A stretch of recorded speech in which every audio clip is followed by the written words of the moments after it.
As you know, we bought this property for $4,200 and it had a well on it. It's only 1.5 acres, but the well is where I'm going to start with this video. First of all, I'm going to show you what we got, how it works and all. So as you can see here, we got a tank. It's got some water in it. You might be able to see, you can see the, I think, yeah, you can see the line on it. So we're going to fill it. We just did some laundry off our solar panels. It runs the wash machine that we just purchased. We use quite a bit more water out of this tank now since it's pulling from the tank, whereas before Carolyn did them in those sinks over there, and I would just take buckets of water and fill it up. So I want to make sure that this tank is always full still, even though we're kind of transferring where the water's going. I want to keep this tank full in case something ever happened to the well. We have a full tank of water that I got time that I can fix the well, whatever the problem may be. And there's 250 gallons in here, which would last us probably 2 or 2.5 weeks, something like that. And if we're really conserved, probably lasts us 4 weeks. Each low fill of the wash machine uses 10 gallons. And we've been experimenting with how much we have to fill it. On the heavy load, it uses 4 fills. That's 40 gallons. This time, I think we used 3 fills, so it's 30 gallons. What we do is we got a hose that runs from the well to the tank. This is an RV hose. It's important to use an RV hose because the chemicals from those regular garden hose can transfer into the water, and it does taste bad. And then we have 2 filters, just house filters that we bought from Walmart. The first one's a sediment filter, and then the second one's a charcoal filter. Of course, we have the Berkey that we use. We fill it up and we use that for drinking water. And then the hose goes into the well, and this well is designed in a way it will never freeze. This black pipe here got a hole, probably as big as my pinky, about 75 feet down. And so anytime I'm done with the well, I shut it off, and that water drains back down. So there's no water in this hose for it to freeze. So all I gotta do is disconnect this, drain the water out of it, take the filters inside so they don't freeze, and I always have water available. Even if something in that tank area froze, people always tell me the tank freezes. It's not the tank freezing, it's like the pump and that kind of stuff. There's only been one day out of the last 8 or 10 months, however long we've been doing it now, I had to use the generator. And I really didn't have to use the generator. I should have just waited a day. It's hard to tell with the weather, man. They have been inaccurate the last several days. So we come down here to the electrical stuff. Here's the inverters. So I'm going to turn on the bottom inverter. You'll see this light light up. You also may see a light light up here. That's just a remote switch. You can use this switch, but I wanted to use the remote switch. That way I don't wear this one out. If I wear this one out, then I can switch over to that one.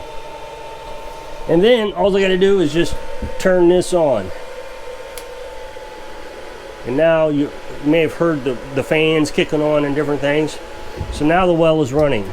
I probably won't make it up there fast enough to show you kick on because I'm trying to walk with the camera.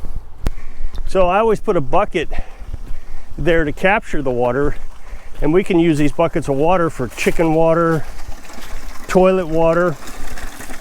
So now what I do is I shift this over to the hose.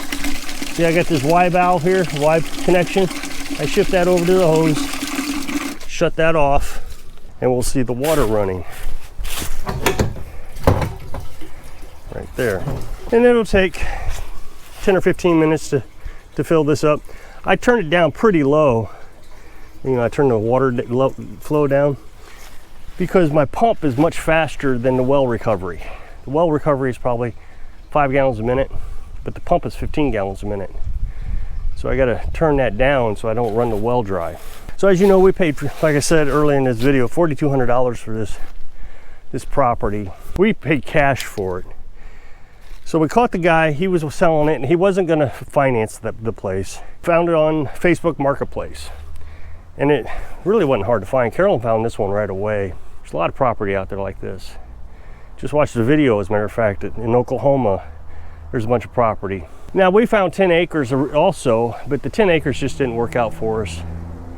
There would have been a lot of cost to get a driveway installed and get trees cut down, different things. For those who haven't recognized what we try to do on this channel, or just in our lives, is try to get by with not spending a lot of money on any aspect of it. Watch the video, and this guy has spent and spent and spent and spent, and then talks about all the money he's saving. He's not saved any money. It'll take him the rest of the life to pay for everything he's done. Now the well, you got to think about the well. I've said this in many videos. The well itself would have cost $5,000 to drill. If I take the property and the well, put it together, I mean, the $4,200 bought the well. The property was free. And there's property all around because that 10 acres had a well. Now, I will admit that this well was in pretty bad shape. I have done a lot of work to it, trying to get it to clean up. Like I said, I had to run a new hose, a new well pump. I had to put a well liner in it, PVC. I had to put a well packer in there. We built this building, put a new pad down. I put down a French drain. But all that work, and the thing that solved the biggest problem was digging a ditch here. And this ditch has kept all that water from running down the hill straight into the well. It has been a miracle. So what I've decided I'm going to do, so I don't have a ditch, is I'm going to dig the entire drive out here to the same level that I've got this. I don't know how well you can see this in the camera. There's probably 2 or 3 inches deep. So if I keep taking the dirt and piling it up here, it'll get higher and higher.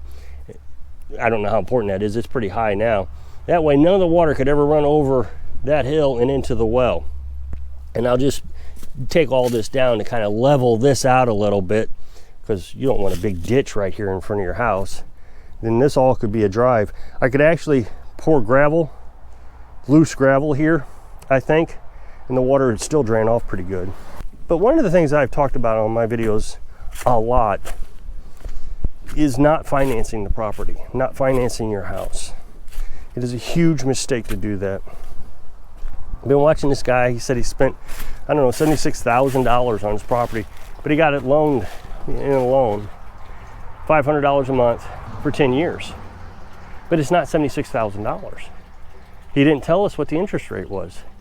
He may be up $90,000 to $100,000 for this property. And so when he sells it, let's say he sells it for $76,000 or $80,000, he still is not going to pay off the cost that it cost him to finance it. He bought a house from Home Depot.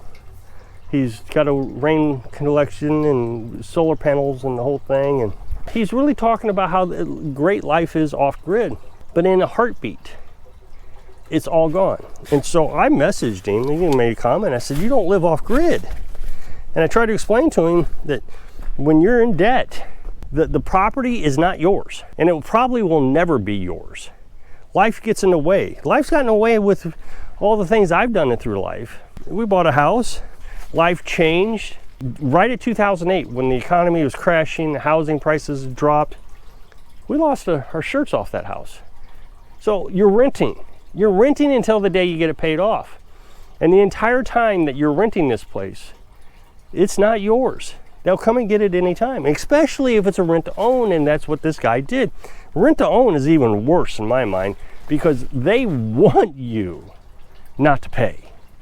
They want you to put a big down payment down, and then they want you to pay your $500 a month, and then they want you to not pay. Well, a person I knew bought a piece of property like 3 times. Each time, relationships got in the way, they lost the financing and had to start over, went back, tried to buy it again. Here's how Carolyn and I did it.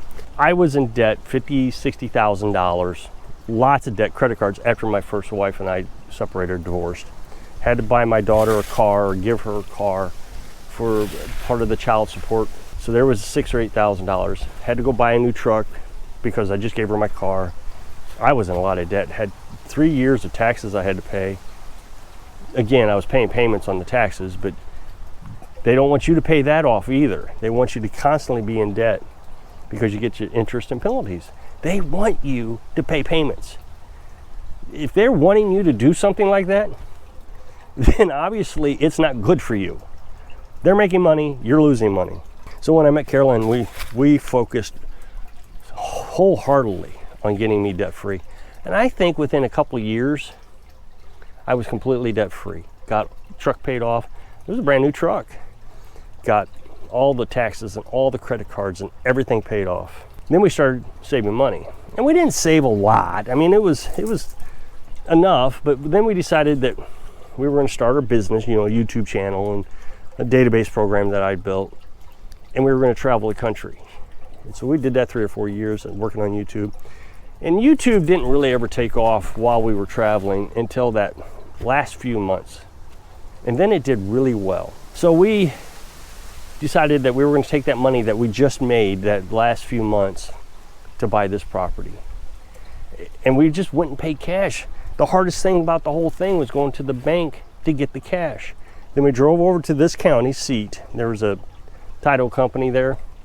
I paid the guys $200, and then we paid the title company $150, and the place was ours. And then I bought the well pump and some solar panels and a charge controller while we were at Mom's house. We were staying at Mom's house. It was January. And then we came over here for a month and got the whole thing set up. We got well pump put in. That was, I think, the first day we set up the camper. I sprained my ankle, so I was really limping along. And then the second day I put the well pump in. Now, I will admit, working on that well, I didn't know what I was doing, and it took a long time to figure out. And so we were constantly filtering water, constantly wasting water, constantly wasting propane and gas trying to run the generator. But in the end, the well cost us about $500, and now it's in perfect shape. I mean, I don't know about the ditch. I don't know how respectable that is for a well. I don't think a well man would come in and say, oh yeah, that's a great well. But it works, and it works very well. I'm very proud of it, and it saved us $5,000. But when you're listening to an off-grid YouTube channel and they're telling you about all the money that you've got to spend so you can quit your job, and that's what he said, you can quit your job. But I don't know how he quit his job. He's paying $500 a month in land payments. He's paying some money for a house payment because he bought the Home Depot shed. He's paid some money for the solar panels. So he didn't quit his job. What he does have is a YouTube channel and a TikTok channel, I'm sure, or an Instagram or something. So he's making money. He didn't quit his job. He just went to a different job.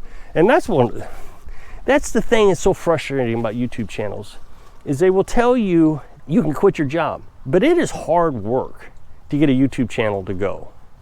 Occasionally you'll have a good video. I mean, I don't think Carolyn and I really were successful on YouTube until about 3 years into it, where we could actually say, hey, now we're starting to see money, food or insurance for the truck, cell phone payments, and then whatever little things that we want to buy, we can buy. And we're still not making a fortune. Well, I will say that I don't think we make enough money now that we could pay $500 comfortably every month for a land payment, and let's say another $200 or $300.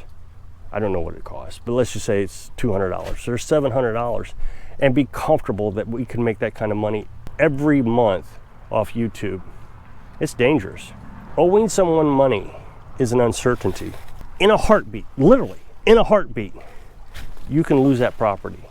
You're not going to save it. I lost a truck one time. I was in a car accident.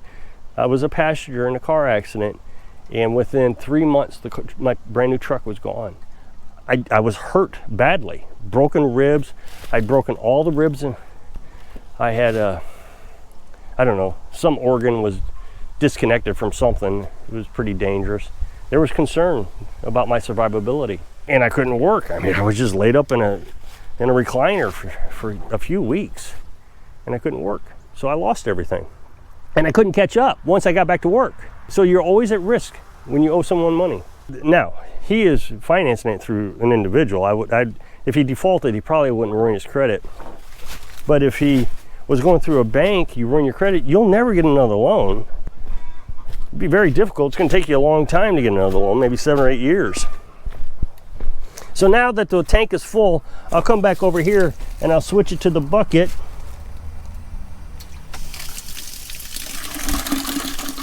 Shut off the hose, and we'll walk back down to shut off the well pump. My suggestion is, first, stop looking for the 10 or 20 acres. You just can't do it without going through a loan company, and it's just too dangerous. The guy replied back when I said that you're not off-grid. He says, that's not the definition of off-grid. Well, okay, I mean, I don't want to get semantics about what the definition of off-grid is, but here's the thing. If you lose your property, you have no place to put your solar panels. so you're not off grid. He was talking about how he used to rent apartments. Well, he's still renting as long as he's paying payments. So now we'll just do the reverse. We'll shut this well pump off, we'll shut the inverter off, and we're done. So all I gotta do now is close up the tank. Spend the next couple of years putting $500 away a month, or $200 or $300, whatever you can afford. If you think you can afford a $500 payment, put that money aside and then buy the place outright. You're gonna save all that interest, thousands of dollars of interest. So if you'll click this up next box, take you to a video where I was talking about cutting down that cedar tree. So if I can inspire you, don't go into debt to live off grid, because you're not living off grid. So you can live your dreams. Thanks for watching.